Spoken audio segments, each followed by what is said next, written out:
Hello there. Huh? I don't know. 83. Fact machine.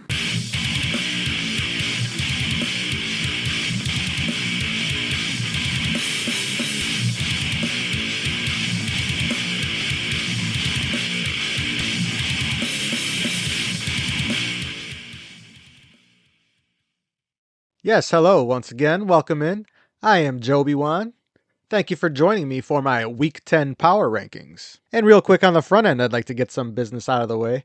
Please don't forget to like and subscribe to the channel. Okay, first order of business is to let you know who has dropped off this list. And after that big loss on Sunday afternoon, the Kansas City Chiefs once again find themselves on the outside looking in. I'm sure this is still only temporary, but they are not taking the league by the horns. Dropping one spot this week at number 10 is the New England Patriots. They just managed to eke one out at home against Atlanta this weekend, and I would have expected a more satisfying performance out of this New England team. So even though they got the victory, they are dropping one spot this week. At number 9 and finding themselves back on the list again this year is the Seattle Seahawks. It can be difficult to gauge these West teams sometimes, as they are often buried in a 3:05 time slot that is not available to most of the country. But Sam Darnold is once again on a tear. Jackson Smith-Njigba is making a case for best receiver in the league, and the Seahawks find themselves at 7-2 right now. At number 8 and dropping 5 spots this week is the Green Bay Packers. Now what the heck? I give you guys your props last week, put you up at number 3,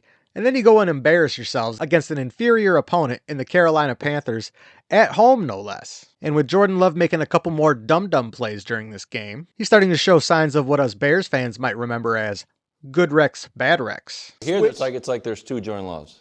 You know, kind of. Yeah, a I've little heard bit. One is J-Lo, and one is J. No!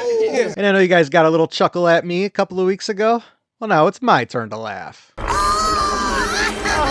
At number 7 and moving up 3 spots is the Denver Broncos. If there's anything you can say about this team is that they are clutch in the fourth quarter. And for a Sean Payton-led team, they are surprisingly defensively sound. And it's awfully hard to argue with their 7-2 record as well. At number 6 and staying put due to being on bye this week is the Tampa Bay Buccaneers. At number 5 and moving up 2 spots even though they were off this week as well is the Philadelphia Eagles. Part of this move is due to some shuffling here at the top, but also due to GM Howie Roseman making some savvy moves during the bye week as well. At number 4 and dropping from the top spot the last couple of weeks is the Detroit Lions. Losing to an inferior opponent coming out of the bye week is not the best look for a Dan Campbell-led team. Also, Aiden Hutchinson signed a big deal during their bye week and then was kept fairly quiet during this matchup, with 1 sack and 2 tackles showing up on his stat card. At number 3 and moving up a spot is the Buffalo Bills. An impressive victory over the Kansas City Chiefs at Highmark Stadium this weekend. But in the end, we kind of know how this story ends, don't we?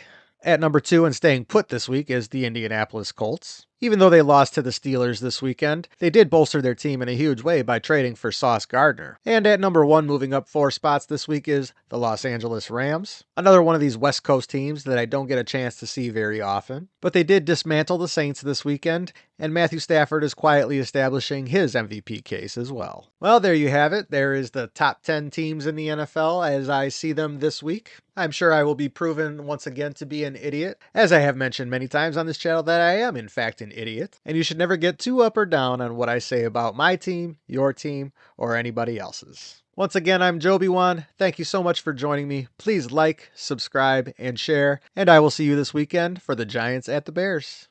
Until then, bear down.